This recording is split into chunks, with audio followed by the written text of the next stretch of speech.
দিয়েছি তো রক্তের বন্যায় ভেসে যাবে অন্যায়।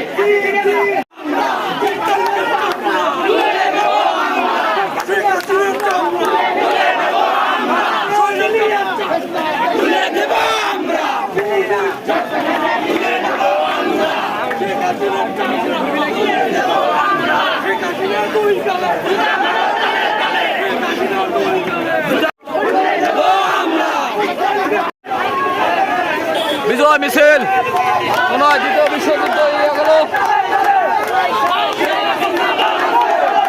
তবে সবকিছুর পিছনে প্রথম অবদান হচ্ছে আবু সাইদের, রংপুরবাসী।